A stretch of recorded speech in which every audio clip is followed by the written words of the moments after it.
જય સ્વામિનારાયણ વિદ્યાર્થી મિત્રો, આપણે ગયા લેક્ચરમાં ચેપ્ટર નંબર 5 ની શરૂઆત કરી દીધી હતી. બે મુદ્દાઓ વિશે ચર્ચા કરી હતી. એક તો સમયનો ટૂંકો ગાળો અને સમયનો લાંબો ગાળો. ત્યારબાદ નવો સવાલ એવો જોયો હતો ઉત્પાદન ખર્ચના ખ્યાલો. ઉત્પાદન ખર્ચના ખ્યાલોમાં આપણે 3 ખ્યાલ વિશે સમજ મેળવી હતી.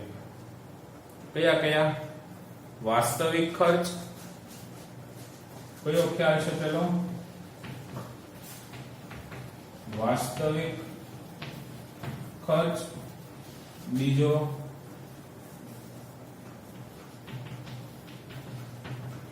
વૈકલ્પિક ખર્ચ અને ત્રીજો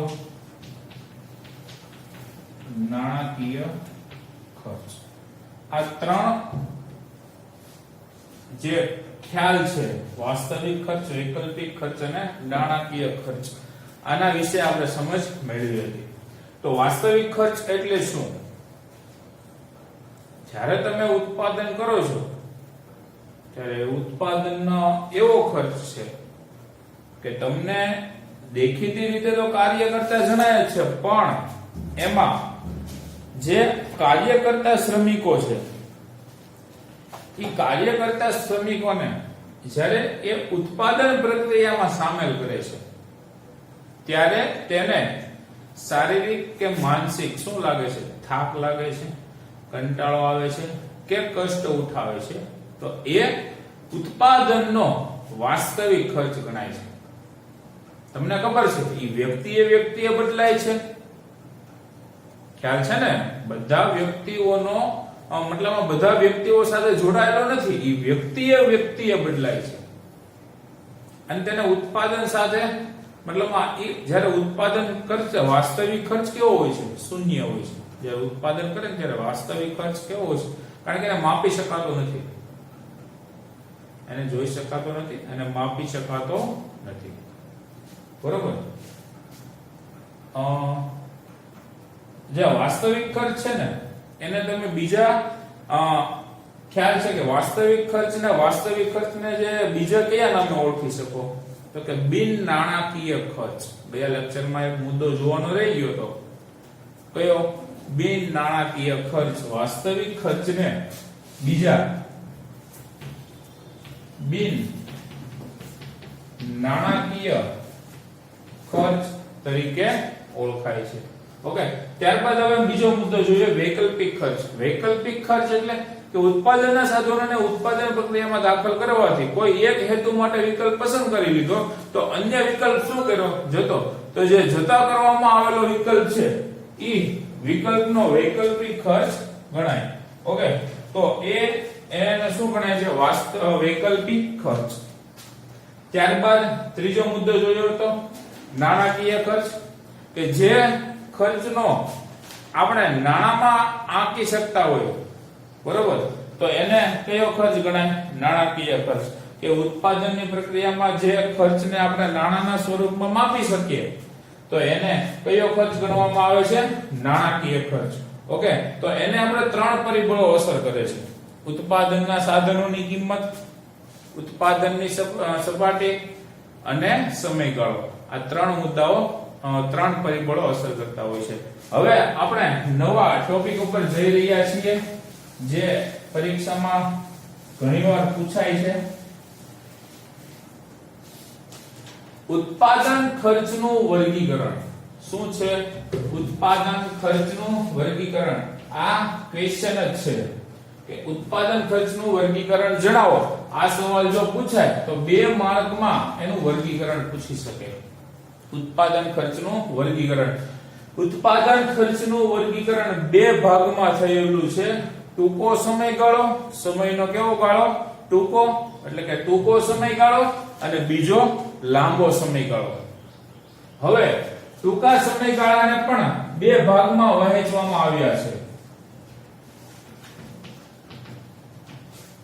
સ્થિર ખર્ચ, જેને FC ફિક્સ્ડ કોસ્ટ. ત્યારબાદ અસ્થિર ખર્ચ, તેને VC એટલે વેરિયેબલ કોસ્ટ તરીકે ઓળખવામાં આવે છે. હવે સ્થિર ખર્ચના પેટા એક પ્રકાર કયો? સરેરાશ સ્થિર કોસ્ટ, મતલબ સરેરાશ સ્થિર ખર્ચ. સરેરાશ સ્થિર ખર્ચ એને આપણે AFC એવરેજ ફિક્સ કોસ્ટ. જ્યારે અસ્થિર ખર્ચને સરેરાશ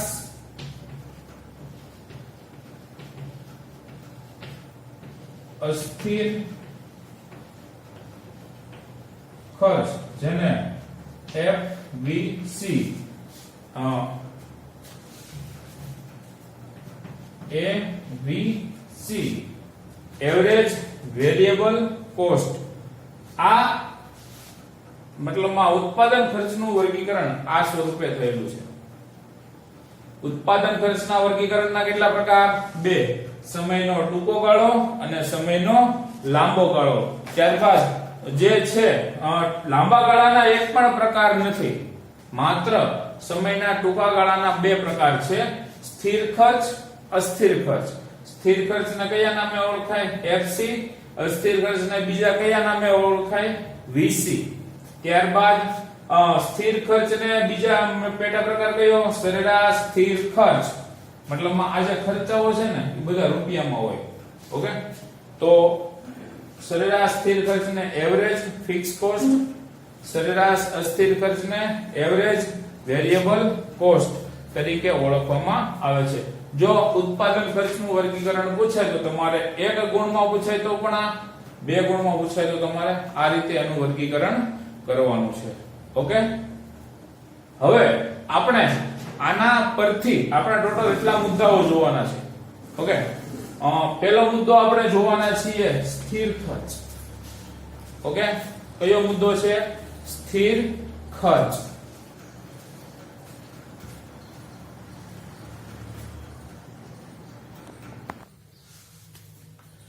આપણે ઉત્પાદન ખર્ચનું વર્ગીકરણ જોયું, બરોબર. હવે આપણે જોવાના છીએ સ્થિર ખર્ચ. સમજાવો આ સવાલ છે ને. આપણે સ્થિર ખર્ચ, અસ્થિર ખર્ચ આ બંનેનો સરવાળો એટલે કુલ ખર્ચ. એ પછી સરેરાશ સ્થિર ખર્ચ, સરેરાશ અસ્થિર ખર્ચ એ બંનેનો સરવાળો એટલે સરેરાશ ખર્ચ. આમ ટોટલ આપણે 6 થી 7 આકૃતિવાળા સવાલ જોવાના છીએ. ઓકે, તો ક્રમબદ્ધ રીતે આપણે મુદ્દા વાઇઝ સ્થિર ખર્ચ, એના પછી અસ્થિર ખર્ચ, એ રીતે ક્રમમાં આપણે સવાલને સમજતા જઈએ. બરોબર. પહેલો આજે મુદ્દો લીધો આપણે સ્થિર ખર્ચ.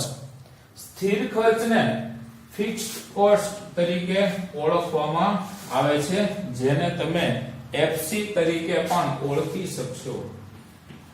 FC એટલે ફિક્સ્ડ કોસ્ટ.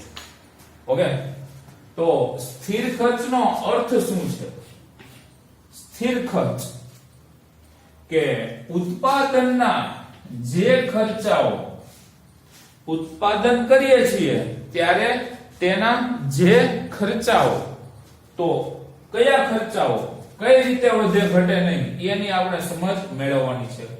તો ઉત્પાદન વધતા જે ખર્ચાઓ વધે નહીં.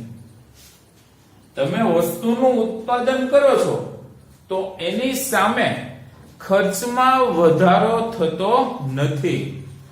ત્યારબાદ ઉત્પાદન ઘટતા જે ખર્ચાઓ ઘટે નહીં, એટલે ઉત્પાદન ઘટાડો છો તો એની સામે ખર્ચમાં પણ ઘટાડો થતો નથી. ઓકે, તો ઉત્પાદન શૂન્ય રહે, ઉત્પાદન શૂન્ય થાય તો ખર્ચાઓ પણ કેવા રહે છે? યથાવત રહે છે. યથાવત એટલે સ્થિર જ રહે છે. જોજો, ઉત્પાદન વધતા ખર્ચ વધે નહીં, ઉત્પાદન ઘટતા ખર્ચ ઘટે નહીં, અને ઉત્પાદન શૂન્ય થઈ જાય તો ખર્ચ પણ યથાવત રહે છે. જે ખર્ચ લાગે છે એ તો લાગવાના જ છે. બરાબર. તો ખર્ચાઓ પણ કેવા રહે છે? યથાવત રહે તો તેને સ્થિર ખર્ચ તરીકે ઓળખવામાં આવે છે. આજે આપણે જોયો તેનો અર્થ હતો આ એસક્યુ માં 1 માર્કમાં પૂછી શકે. બરોબર, સેક્શન બી માં 1 ગુણમાં સ્થિર ખર્ચનો અર્થ પૂછી શકે. હવે એની આગળ જોઈએ, સ્થિર ખર્ચને બીજા કયા નામે ઓળખવામાં આવે છે? પૂરક અથવા પરોક્ષ ખર્ચાઓ. પરોક્ષ એટલે કે જે ખર્ચાઓ બીજા અન્ય લાગવાના છે, સીધી રીતે નથી લાગતા. પૂરક ખર્ચ અથવા પરોક્ષ ખર્ચ તરીકે પણ સ્થિર ખર્ચને એસક્યુ માં પણ પૂછાય છે. સ્થિર ખર્ચને બીજા કયા નામે ઓળખવામાં આવે છે? તો પૂરક ખર્ચ અથવા પરોક્ષ ખર્ચના નામે પણ ઓળખવામાં આવે છે. અહીંયા આપણે ટૂંકમાં લીધું છે એફસી. સ્થિર ખર્ચને ઉત્પાદન સાથે સંબંધ નથી. શું કીધું? સ્થિર ખર્ચને કોની સાથે સંબંધ નથી? તો સ્થિર ખર્ચને ઉત્પાદન સાથે સંબંધ નથી. એસક્યુ માં પૂછાય. કેમ નથી? તો કે ઉત્પાદન વધતા જે ખર્ચાઓ વધે નહીં, ઉત્પાદન ઘટતા જે ખર્ચાઓ ઘટે નહીં, અને ઉત્પાદન શૂન્ય થઈ જાય તો ખર્ચ પણ કેવો રહે? યથાવત. તો તેને એ કારણોસર ઉત્પાદન સાથે સંબંધ નથી. બરોબર. હવે જો આના ઉદાહરણ જોઈએ આપણે તો વીમા પ્રીમિયમ. તમે કોઈ પણ ધંધાકીય એકમ ચલાવો છો, એની ઉપર જો તમે વીમો લીધો હોય તો તમારે વર્ષનો વાર્ષિક જે પ્રીમિયમ છે એ તમારે પે કરવાનું જ છે. ભલે તમે ઈ ધંધાકીય એકમ બંધ થઈ જાય, સ્થિર રહે, ઉત્પાદન વધારો ઘટાડો બંધ થઈ જાય, તો પણ તમારે વીમા પ્રીમિયમ ભરવાનું છે. ઓકે. તો વીમા પ્રીમિયમ. મકાન ભાડું.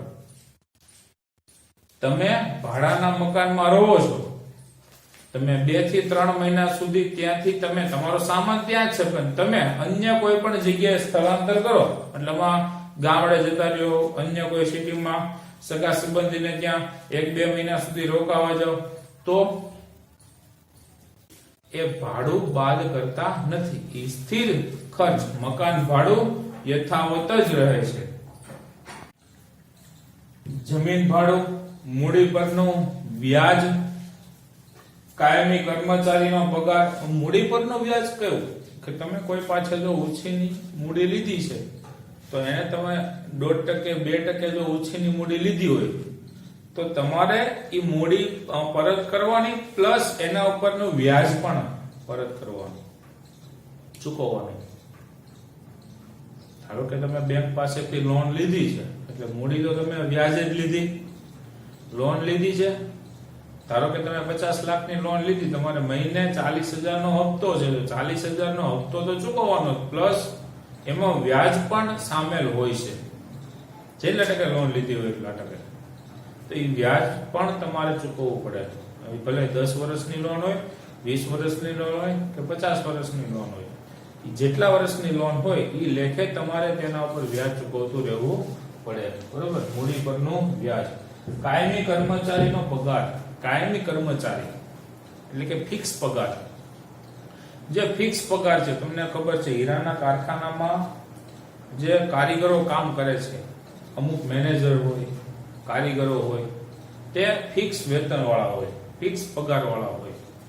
તો ઈ કાયમી કર્મચારીનો પગાર. હવે હીરા હોય કે ન હોય, પણ એને પગાર ચૂકવવાનો છે. ઈ સિવાય અન્ય કોઈ દુકાનમાં જે કારીગર રોકે છે, સપ્લાયર રોકે છે, તો એ આખા દિવસમાં અથવા મહિનામાં એને જે કંઈ પણ ઇન્કમ થઈ હોય, ન પણ થઈ હોય, તો પણ એને પગાર ચૂકવવાનો છે. બરોબર. તો કાયમી કર્મચારીઓનો પગાર. તો આ છે સ્થિર ખર્ચાઓ. એટલા ખર્ચાઓ પેઢીને ઉત્પાદન કરતા એકમને લાગે છે. આ સિવાય પણ અમુક ખર્ચાઓ હોઈ શકે જે સ્થિર રહેતા હોય. બરોબર. તો વીમા પ્રીમિયમ, મકાન ભાડું, જમીન ભાડું, મૂડી પરનું વ્યાજ, કાયમી કર્મચારીઓનો પગાર વગેરે. ઉદાહરણ. હવે તમને આ સવાલ પૂછાય તો તમારે 1 ગુણમાં પૂછાય તો તમને જે ખર્ચ પૂછેલા હોય તમારે જે તે મુદ્દો લખવાનો. હવે આગળ જોઈએ આપણે આનો અનુસૂચિ કોષ્ટક કે સ્થિર ખર્ચાઓ કઈ રીતે સ્થિર રહે છે. જો ઉત્પાદન વધતા જે ખર્ચાઓ વધે નહીં, ઉત્પાદન શૂન્ય છે, ઉત્પાદન વધીને 1 2 3 4 અને 5 થાય છે.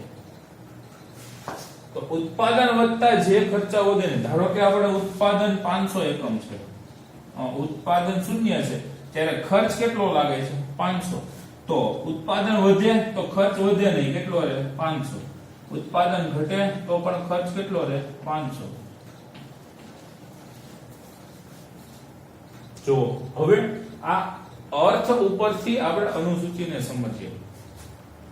ઉત્પાદનના જે ખર્ચાઓ સ્થિર ખર્ચાઓ છે, ઉત્પાદન વધતા જે ખર્ચાઓ વધે નહીં, ઉત્પાદન 0 એકમથી લઈને 1 એકમ થાય વધે છે, તો ખર્ચ કેટલો છે? 0 હોય ત્યારે પણ ખર્ચ કેટલો 500.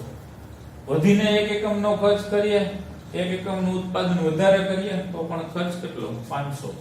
ઉત્પાદન ઘટતા જે ખર્ચાઓ ઘટે નહીં, ઉત્પાદન એવું ધારો કે 5 સુધી થાય છે, 5 એકમનું છે, ઉત્પાદન ઘટીને 3 થઈ ગયું તો પણ ખર્ચ કેટલો રહ્યો 500. ઉત્પાદન ઘટીને 0 થઈ ગયું તો પણ ખર્ચ કેટલો રહ્યો 500. તો ઉત્પાદન 0 થાય, ઉત્પાદન 0 થાય ત્યારે ખર્ચાઓ પણ કેવા રહે યથાવત, એટલે કે 500 રૂપિયા ખર્ચાઓ સ્થિર રહે છે. ઓકે,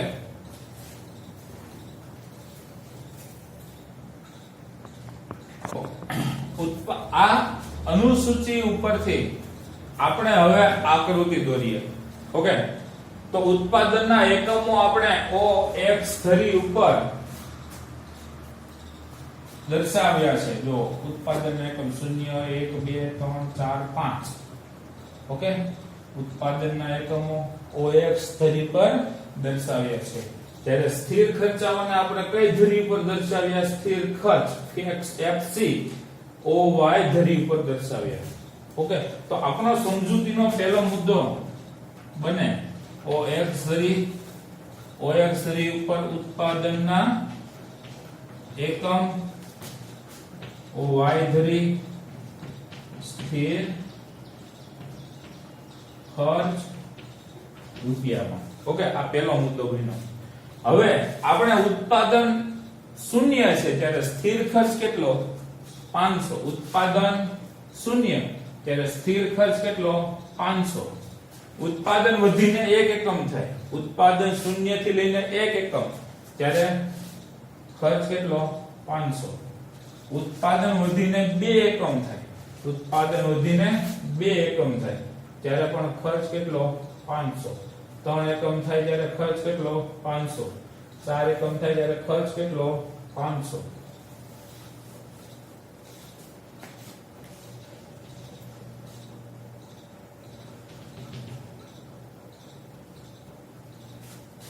ત્રણ એકમે પણ ખર્ચ કેટલો 500.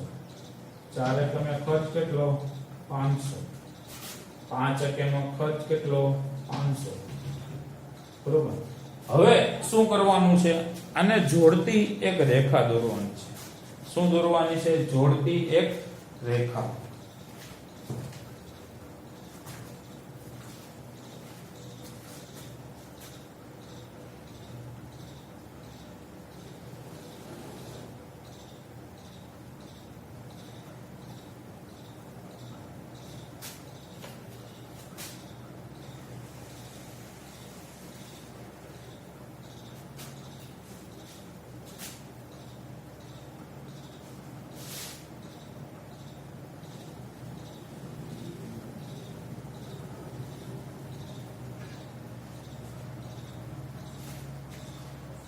આ જોડતી એક રેખા દોરી, એને આપણે નામ આપ્યું FC, એટલે સ્થિર ખર્ચ રેખા. રેખાને શું નામ આપ્યું?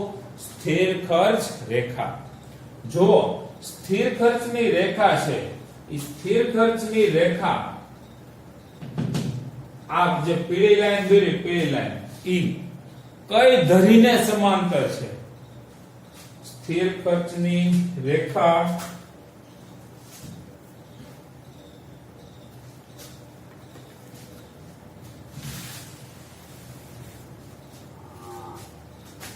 આ જે છે FC સ્થિર ખર્ચની રેખા OX ધરીને સમાંતર છે. આ SQ માં MCQ માં પૂછાય. સ્થિર ખર્ચની રેખા કઈ ધરીને સમાંતર છે? તો OX ધરીને કેવી છે? સમાંતર છે. ઓકે, હવે આની આપણે સમજૂતી જોઈએ. સમજૂતી બહુ નાની એવી સમજૂતી છે અને ઝડપથી તમને યાદ રહી જશે. ઓકે, તો અહીંયા ધ્યાન બધા વિદ્યાર્થી મિત્રોનું. OX ધરી ઉપર ઉત્પાદનના એકમ, OY ધરી ઉપર સ્થિર ખર્ચ રૂપિયામાં દર્શાવ્યો છે. ઓકે, હવે આપણે શરૂઆત કરવાની છે. જ્યારે ઉત્પાદન શૂન્ય હોય, કેવું હોય? શૂન્ય હોય, ત્યારે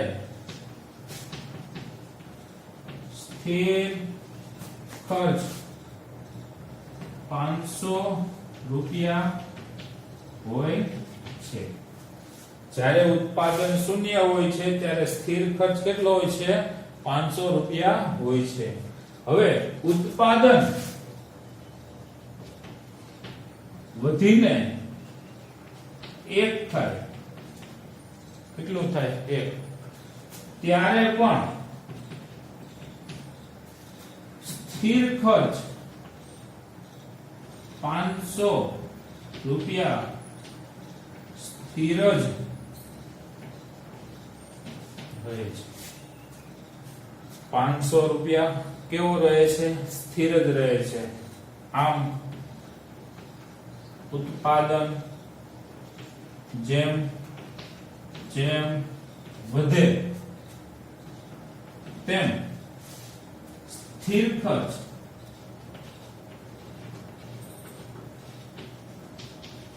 યથાવત જ રહે છે.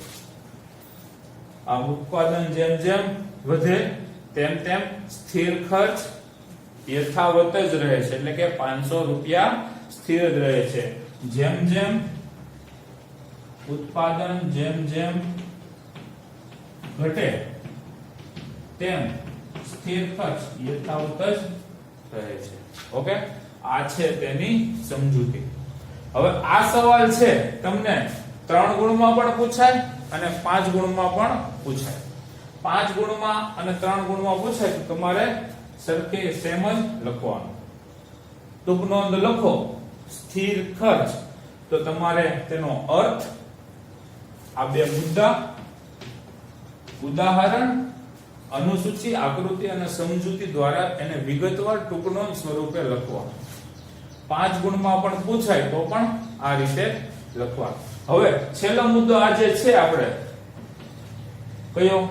સ્થિર ખર્ચની રેખા કઈ ધરીને સમાંતર છે એ લખી નાખવાનું.